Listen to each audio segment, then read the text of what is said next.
Tutor Subroto में तुम सब स्टूडेंट का बहुत स्वागत है। और आज हम करेंगे एक्सरसाइज 4A का क्वेश्चन नंबर 16, 17 एंड 18 का सॉल्यूशन। बहुत इजी प्रोसेस से सिखाने वाला हूं। वीडियो को पहले ही लाइक कर दो, चैनल को सब्सक्राइब कर दो, चैनल पर नए हो तो बेल आइकन को भी क्लिक करो। क्यों?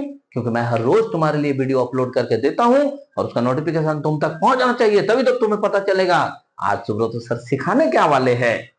और चैनल को शेयर करो अपने फ्रेंड सर्किल में, अपने रिलेटिव्स के बीच में, ताकि हर बच्चा सीख सके इजी प्रोसेस से मैथ बनाना और चैनल भी पूरे देश भर में जल्द से जल्द मशहूर हो।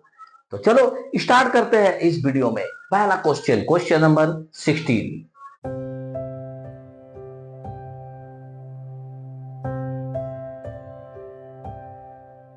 क्या है question number 16? 4x² minus 9x is equal to 100। तो सबसे पहले हम देखेंगे कि मेरा राइट हैंड साइड में तो जीरो है नहीं, तो हम राइट हैंड साइड में जीरो बनाने के लिए क्या करेंगे? राइट हैंड साइड का हर एक टर्म को हम उठाकर लेफ्ट हैंड साइड में लाएंगे, तो राइट हैंड साइड में जीरो बन गया। जैसे ही ऐसा जीरो बन गया, हम पहला टर्म को और लास्ट वाले टर्म को ऐसे ही लिख लेंगे और दोनों को मल्टीप्लाई करेंगे तो क्या हो जाएगा? 4x² माइनस 100 को मल्टीप्लाई करेंगे तो -400x² हो जाएगा तुम्हारा। अभी फिलहाल माइनस को और x² को रहने देते हैं। 400 का अगर हम लोग फैक्टराइजेशन कर ले तो क्या होगा? 2 से करेंगे 200, फिर 2 से करेंगे तो 100, फिर 2 से 50, 50, फिर 2 से करेंगे तो 25, फिर 5 से 5 पचे 25, फिर 5 1 जब 5, क्या क्या आ गया? 2 इंटू 2 इंटू 2 इंटू 2 4 बार आया है, 5 इंटू 5 2 बार आया है, इंटू 1। इन सारों को हम ऐसा करेंगे कि दो नंबर में कन्वर्ट करेंगे, दो नंबर आना चाहिए अलग अलग, और दोनों को अगर हम लोग सम करें या सब्ट्रैक्शन करें तो बीच का जो ये -9x है ये आना चाहिए, यानी कि -9x आना चाहिए। तो चलो करके देखते हैं। एक काम कर लेते हैं, ये 2 2 जब 4, 4 4 जब 16 कर लेते हैं और 5 5 जब 25 कर लेते हैं। देखो तो जरा 25 को और 16 को अगर हम लोग प्लस या माइनस करें, कुछ करने से -9 आएगा क्या? ऑफ कोर्स आएगा। 25 में से अगर हम लोग 16 को माइनस कर दे तो 9 आएगा। बट प्रॉब्लम यह है कि माइनस किसको करेंगे? इसका सिंबल माइनस, इसका सिंबल प्लस देंगे, तभी ये -9 होगा। क्यों? क्योंकि बड़ा का सिंबल लगता है, बड़ा है तुम्हारा 25। तो देखो -9 आ गया। दोनों में अगर हम लोग x लगा दे तो -9x आ गया, यानी इस कंडीशन को फुलफिल किया। अब दोनों को अगर हम लोग मल्टीप्लाई करें, -25x एंड प्लस 16x, तो देखो तुम यहाँ पे -400x² आता है क्या? यस आता है। तो हम इन्हीं दोनों वैल्यू को लेंगे यहाँ पे, 4x² plus 16x minus 25x। हमने 16 को पहले लिखा, 25 को बाद में लिखा। क्यों? क्योंकि हमने दिमाग भिड़ाया कि यहाँ 4 और 16 के बीच में 4 कॉमन ले सकते हैं, 25 और 100 के बीच में हम 25 कॉमन ले सकते हैं। अगर 16 यहाँ रहता तो थोड़ा प्रॉब्लम होता। ऐसा नहीं कि मैथ नहीं बनता, मैथ जरूर बनता, मैथ का आंसर भी बिल्कुल सेम आएगा, जो मैंने ऐसा लिखा है तो आएगा। बट हम थोड़ा सा दिमाग का यूज करेंगे ताकि कॉमन लेने के समय में मुझे ज्यादा माथा पेची ना करना पड़े।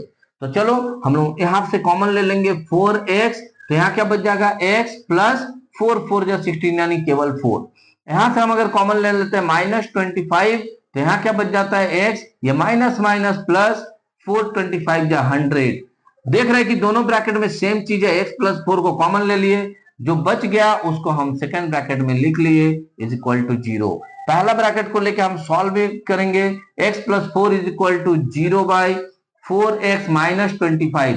0 बाई कुछ भी रहता है तो 0 ही होता है ना, therefore x is equal to 0 minus 4 यानी -4।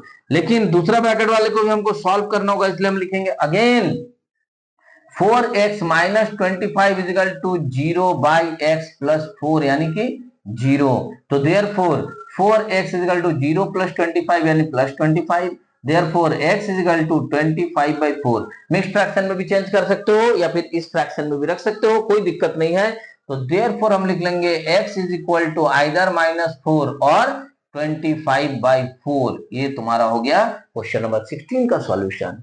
होप कि तुम्हें अब फैक्टराइजेशन मेथड से क्वाड्रेटिक इक्वेशन को सॉल्व करने में बहुत मजा आ रहा है और अब तो तुम खुद से ज्यादा मैथ को सॉल्व कर सकते हो। लेकिन मैं वीडियो में कंप्लीट मैथ का सॉल्यूशन इसलिए बताऊंगा, एक एक क्वेश्चन का सॉल्यूशन इसलिए बताऊंगा कि मेरे देश के बहुत सारे ऐसे बच्चे हैं जिसको कहीं से कुछ पूछने का समझ में नहीं आता है कि कहाँ पूछे, उसको एक टीचर नहीं मिल पाता है, उनके पेरेंट्स उनको पढ़ा नहीं सकते हैं, मेरे उन बच्चों को भी एक एक मैथ का सॉल्यूशन आना चाहिए। और इसीलिए मैं एक एक क्वेश्चन का सॉल्यूशन तुम्हें वीडियो बनाकर सिखाऊंगा। तो बने रहो, चैनल के साथ जुड़े रहो, वीडियोस को लाइक करो और चैनल को सब्सक्राइब करो, ताकि उन बच्चों तक भी ये चैनल पहुंच सके जिनके पास मोबाइल तो है बट टीचर नहीं है।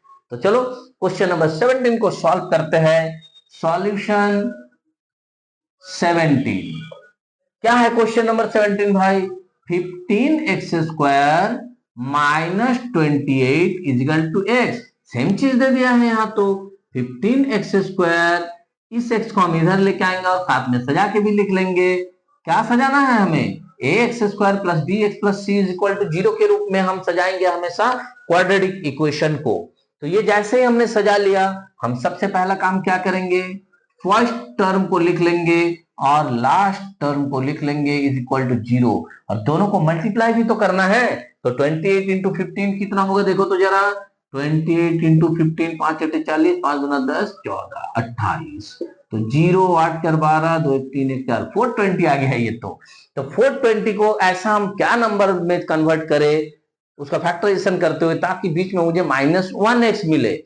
तो अगर हम लोग 420 का फैक्टराइजेशन करें तो क्या होगा? 2 से देंगे तो 210, फिर 2 से देंगे तो 105, फिर 3 से दोगे तो 3 3 जा 9, 3 5 जा, फिर 5 से दोगे तो 5 7 35।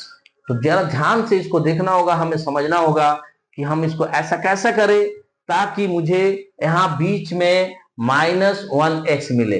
तो ध्यान से अगर देखा जाए, 2 इंटू 2 इंटू 3 इंटू 5 इंटू 7 है, 2 इंटू 5 को अलग से ले ले और 3 इंटू 7 को अलग से ले ले, तो ये 20 हो जाएगा, ये 21 हो जाएगा।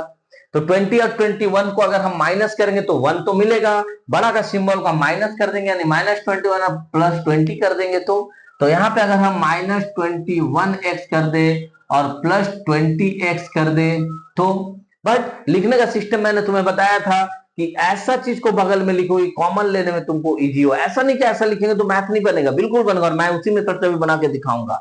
बट अगर हम 20 को सामने ले लेते तो कितना बढ़िया ना, 5 मेरा कॉमन चला जाता। अगर 21 को इसके सामने ले लेते तो कितना बढ़िया, 7 मेरा कॉमन चला जाता। बट चलो मैं अब इस मेथड से तुमको बताता हूं कि यहाँ पे भी वही आंसर आएगा जो आंसर इसको चेंज करने पे आना था। तो देखो यहां से हम क्या कर सकते हैं कि 3x कॉमन ले सकते हैं। तो ब्रैकेट में मेरा क्या बच जाएगा? 5x प्लस माइनस -7 बच गया। फिर प्लस 20 और 28 में से हम क्या कॉमन ले सकते हैं? तो 4 कॉमन ले सकते हैं। क्या बच जाएगा? 5x प्लस माइनस 4 7 जा 28 इक्वल टू 0।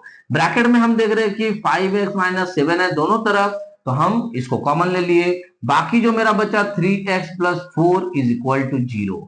तो पहला ब्रैकेट को अगर हम लोग सॉल्व करते तो 5x plus -7 is equal to 0 by 3x plus 4 आएगा। 0 बाई कुछ भी मतलब 0, therefore 5x is equal to 0 plus 7 हो जाएगा यानी 7, therefore x is equal to 7/5 आ गया। अब हम लोग सेकंड ब्रैकेट को ले लेंगे, अगेन हम लोग सेकंड ब्रैकेट ले लेंगे। 3x plus 4 is equal to 0 by 5x minus 7 यानी कि 0। तो therefore 3x is equal to -4, therefore x is equal to -4/3। तो हम लिख सकते हैं therefore x is equal to या तो 7/5 होगा और -4/3 होगा। दोनों ही वैल्यू को एक एक बार पुट करोगे तो तुम्हारा क्वाड्रेटिक इक्वेशन का जो है वो उसको फुलफिल करेगा तुम्हारा, ठीक है, कंडीशन को फुलफिल करेगा। तो होप कि तुमको बहुत अच्छा से समझ में आने लगा है कि फैक्टराइजेशन मेथड से किस तरह से सॉल्व कर रहे हैं। इन सारी चीजों का तुमको समझ में आ रहा है कि ये रफ वर्क क्यों करना है। तो चलो क्वेश्चन नंबर 18 को फटाफट सॉल्व कर लेते हैं इस वीडियो में। तो क्या है क्वेश्चन नंबर 18? पहले लिख लेते हैं 4 minus 11x is equal to 3x²। तो सबसे पहले हम क्या करेंगे? सबसे पहले तो राइट हैंड साइड में 0 रखेंगे और साथ में इसको सजाएंगे भी। तो -3x² minus 11x plus 4 is equal to 0 होगा ना। ये समझ में आ गया, ax² plus bx plus c is equal to 0 होना चाहिए। तो देयरफॉर -3x² को लिख लेंगे +4 को लिख लेंगे इजिकल टू 0। थोड़ा सा तो मुझे बोर्ड को इरेज करना ही पड़ेगा क्योंकि मेरे पास तो डिजिटल बोर्ड है नहीं। तो चलो मैंने डस्टर से इरेज कर दिया। अब इन दोनों को अगर हम लोग मल्टीप्लाई करें तो क्या होगा, -12x²। -12x² को ऐसा क्या करें कि -11 आ जाए बीच में। तो एक काम करते हैं, इसको फटाफट से लिख लेते हैं कि -12x + 1x करके देखना तो आता है कि नहीं आता है। इतना तो मैंने मैथ सिखा दिया है। यहां से हम -3x कॉमन ले लेंगे तो यहाँ क्या बच जाएगा, 1x मतलब x माइनस माइनस प्लस 3 4 जा 12 प्लस यहाँ से 1 कॉमन जाएगा तो x + 4 = 0। देखो दोनों ही ब्रैकेट में x + 4 है तो कॉमन ले लिए। अब यहाँ बच जाता तुम्हारा -3x + 1 = 0। पहला ब्रैकेट को ले लेंगे x + 4 = 0/-3x + 1। 0 कुछ भी मतलब 0। देयरफॉर x = 0 - 4 यानी -4। अगेन हम सेकंड ब्रैकेट को भी सॉल्व करेंगे। -3x + 1 = 0/x + 4। 0 कुछ भी मतलब 0। देयरफॉर -3x = 0 - 1 मतलब -1। माइनस माइनस कैंसिल कर दो, x = 1/3। तो हम लिख सकते हैं देयरफॉर x = -4 और 1/3 ये दोनों ही आंसर होगा। अब तुमको जो है बहुत अच्छा लगने लगा है ना फैक्टराइजेशन मेथड से x का वैल्यू निकालना, या आप बोले तो क्वाड्रेटिक इक्वेशन को सॉल्व करना। तो अगर कुछ सीख रहे हो, कुछ अच्छा लग रहा है तो फिर वीडियो को लाइक करो ताकि टीचर को भी पता चले कि इसके द्वारा बनाया गया मैथ, सिखाया गया मैथ बच्चों को समझ में आ रहा है, बच्चों को इंटरेस्ट आ रहा है, बच्चों को अच्छा लग रहा है, बच्चे खुद सेल्फ इंडिपेंडेंट बन रहे हैं। तो वीडियोस को लाइक करो, चैनल को सब्सक्राइब करो, बेल आइकन को क्लिक करो क्योंकि मैं हर रोज तुम्हारे लिए वीडियो अपलोड करके देता हूं और उसका नोटिफिकेशन तुम तक पहुंचना चाहिए। साथ में चैनल को शेयर करो अपने फ्रेंड सर्कल में, अपने रिलेटिव्स के बीच में, ताकि हर बच्चा सीख सके इजी प्रोसेस से मैथ को खुद से सॉल्व करना। खूब मन लगाकर पढ़ो, अपने घर का, अपने समाज का, अपने देश का नाम को उज्जवल करो। मिलता है नेक्स्ट वीडियो में क्वेश्चन नंबर 19, 20 एंड 21 के सॉल्यूशन के साथ। बने रहो चैनल के साथ। तब तक के लिए जय हिंद, जय भारत।